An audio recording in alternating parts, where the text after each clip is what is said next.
Kamusta po? Hello po sa inyo mga kababayan. Sana po nasa maayos po kayong kalagayan. Ang inyong lingkod po, si Kamano, ay nagbabalik po muli at tayo po magsama-sama magkomentuhan dito po sa Tambayang Makabayan. Mag-umpisa na po tayo.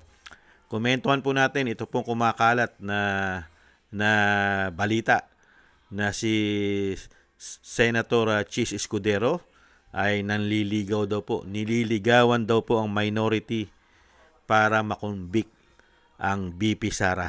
Pinabulaanan naman po ito ng impeachment court spokesperson attorney Reginald Tongol. Ito po, pakinggan po natin siya mga kababayan at panuorin at komentuhan po natin. Gusto ko lang malaman, meron na bang reaction si Presiding Officer Chis Escudero doon sa lumabas na report na sinisimulan na daw ligawan ni Senator Chis Escudero, Senator Jinggoy, magkapatid na Villar, Senator Loren Legarda to convict VP Sara? That is totally untrue po, no? I asked the presiding officer, natawa lang siya, sabi niya, talaga lang, tinatanong mo pa yan sa akin. So that is completely untrue po na wala pong ganong mga moves on his part. He is busy and his time is taken up by reading and studying the case, both the witness testimony, the number of documents, at saka yung mga resolutions na kailangan niyang ilabas. In a way po nga, parang marami siyang kailangan pang ilabas na resolution dahil sa mga na-cancel na trial dates. So, mas busy po siya gawin yon kesa po mamulitika regarding that. At saka matagal-tagal pa po, sinasabi po natin, no? If you consider the yung ano na yun, no, kung totoo, the practicality of it, it's too early for you to actually do that. Dahil, sabi ko nga, 31 days pa to, itong Article 1. Susunod dito, meron pa tayong Article 3, tas meron pang Article 2. So, that will entail mga 90 more days, sorry, not 90, mga 50 more days, no? Tapos magpapresenta pa yung defense bago sila magbotohan. So it's still too early, and at the same time, yung case of the prosecution, kalahati pa lang rin sila dito sa... Grabe, no? Grabe. Talagang grabe po ang ginagawa nila sa Vice President. Talagang grabing pagpapabagsak at pag-uubos ng pera ng taong bayan. Yan po, pinasinungalingan po ng impeachment spokesperson attorney Tongol. Yung kumakalat po na balita, mga kababayan, na nililigawan daw po ni Escudero. Ito pong minority, magkapatid na Estrada, magkapatid na Villar, mga kababayan, at syempre po yung iba pang nasa minority. Kailangan po kasi nila maka 16 vote. Hindi po ba ang majority ay nasa 13 na? Konti na lang ang kailangan nila para ma-impeach nila ang Vice President. At kailangan din nilang ligawan ang magkapatid na Villar. Biriyo mo yun? Hindi po ba? Ito po mga kababayan. At meron po tayong, tingnan po natin tong si Villar, si Camille Villar. At panoorin sa tanong sa kanya ng media. Here we go. Head back on.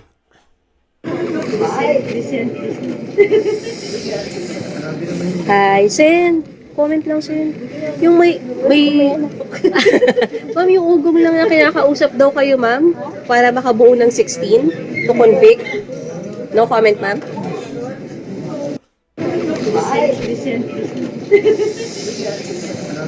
Hi, Sen. Comment lang, Sen. Yung may... Ma'am, yung ugong lang na kinakausap daw kayo, ma'am, para makabuo ng 16 to convict. No comment, ma'am? Po mga kabayan, no comment po si Camille Villar dyan po sa issue, mga kababayan. Lagyan po natin ng logic. Ito pong kumakalat na nangangalap ng 16 vote. Ito pong majority, mga kababayan. Lagyan po natin ng logic. Pwede po bang mangyari? Pwede. Dahil po ngayon, sa administrasyon po ng Binagong Pilipinas, mga kababayan, ang issue po ay korupsyon. Trilyon, daan-daang bilyon ang issue ng korupsyon sa 4 na taon na paglilingkod nila. At ang involved sa korupsyon, issue ng korupsyon ay involved ay napakaraming politiko. Magmula sa Malacanang, sa House of Representatives, sa Senado. Ayon po yan kay Saldico at sa kanyang mga bodyguard, ex-marine, ex-soldiers. At sa mga lumabas na Cabral files na hawak ni Leandro Lebiste. Hindi po ba? Ngayon, mga kababayan, ano po ang logic? Ginagastosan na po nila ng pera ng taong bayan na makonvict ang Vice President. Yung gastos pa lang sa House of Representatives na pumutok para ma-impeach nila sa House of Representatives. Ano po ang issue na pumutok dyan? 100 million mahigit para doon sa mga magkukonvict, doon sa papabor na ma-impeach sa House of Representatives. Di po ba napakaraming congressman ang bumoto para ma-impeach ang Vice President?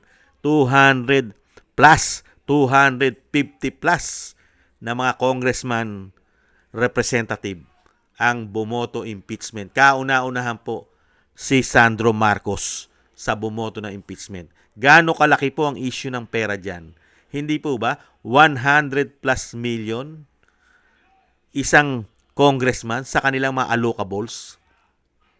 At meron pang pumutok na mga bonuses na mga milyon-milyon bonus daw. Hindi po ba? At ganun din po sa Senado. Marami rin pong senador na pinangalanan ni Saldico at na mga ex-marine, ex-soldiers na nakatanggap delivery galing mga kababayan sa iskandal na flood control ghost project. Mali-maletang pera ang nai-deliver sa mga senador. Mga kababayan, sa tingin nyo, hindi nila i-impeach si Sara? At sinabi rin ni Senadora Amy Marcos, siya mismo, noong nakaraang taon, binabudgetan nila ang pagpapabagsak sa Vice President. Ang budget daw po dyan, di umano, ayon kay Senadora Amy Marcos, trilyon.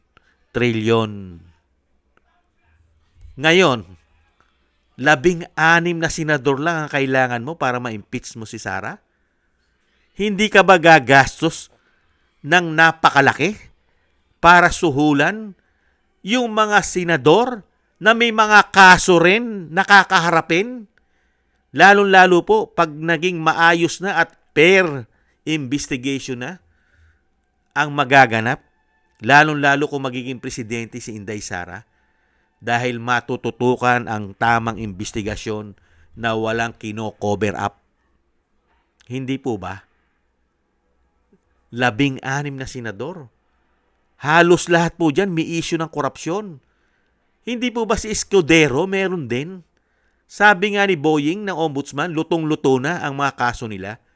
Si Villanueva, kasama rin. Hindi po ba? At sa tingin nyo, wala ring insertion? Sila Hontiveros, sila Lito Lapid, mga kababayan, si Ejercito, wala sila Soto, si Lacson na involved din sa maleta, mga kababayan. Sa tingin nyo, wala silang issue ng korupsyon para hindi po sila bumoto ng impeachment sa Vice President? Na alam naman po natin ang Vice President ang susunod na presidente ng bansa. Hindi po ba? Kaya nga kailangan nilang pabagsakin. Kaya dito po sa issue na pumuputok ngayon, na nagkakaroon na po ng batakan, ligawan, under the table na usapan para makakuha sila ng 16 vote. Hindi po ba, mga kababayan? Dahil pag na-impeach nila ang Vice President, ligtas na po sila sa tingin nila. Solve na po ang problema nila na napakalaking issue ng korupsyon. Trilyon, daan-daang bilyon. At sa tingin nila, wala na pong hahabol at magpapanagot sa mga ginawa nila. Dahil ang meron pong political will sa ating bansa ay ang pamilya Duterte lamang. Ang hindi po nabibili ng mga politikong magnanakaw at mga oligarkiya na nagahari sa ating bansa na hindi sila kayang hawakan sa leeg di umano. Hindi po ba? Kaya dyan po mga kabayan, yung logic, lalagyan mo lang ng logic. Grabe ang korupsyon sa ating bansa. Magmula po sa baba, sa LGUs, pataas, hanggang Malacanang, pati po mga ahensya ng gobyerno, ay grabe rin po ang issue ng korupsyon. Hindi po ba custom? Hindi po ba BIR? At marami pang iba, lalong-lalo ang DPWH. Hindi po ba, mga kababayan? Kaya nga pati nga po ang Ombudsman, DOJ, NBI, nakatutok din po kay Inday Sara. Hindi po ba? Kaya hindi naman po tanga at bobo ang mga Pilipino diyan po sa mga issue na yan na kailangan nilang pabagsakin si BP Sara kahit walang matibay na ebidensya. Kahit fishing expedition ang ginagawa nila at puro bintang na wala namang ebidensyang matibay dahil fishing expedition, mga kababayan, buo na po ang loob nila. Hindi ba tulpo? Sa tingin nyo, yung magkapatid na tulpo, mga kababayan, boboto po ba ng hindi ma-impeach si Sara, ang magkapatid na tulpo, mga kababayan, at si Soto at si Lacson? Sige nga, nakita nyo naman, nung sumama sa majority at sa sinasabing mga senador ng Malacanang, nawala na po ang kaso, mga kababayan. Wala na tayong balita sa kaso ni Villanueva saka ni Escudero. Nada. Hindi po ba? Yan po mga kababayan, ang ating komento at nilagyan po natin ng logic dito sa tinatanggi po nila at pinasisinungalingan, lalong-lalo po ang spokesperson po na si Attorney Tongol ng impeachment court. Pinasinungalingan niya dahil pinagtatawanan lang daw po ni Escudero, mga kababayan. Maraming salamat po sa inyo sa mga gusto po natin tambayan makabayan sa YouTube at TikTok. Ganon din po sa inyong mga comment, like, share, and subscribe. At patuloy po nagsusubscribe. Shoutout po sa inyo lahat. At thank you rin po sa mga nagbibigay po ng tulong at biyaya. Thank you po sa inyo. Sa iyo, Eric Hershio from Canada.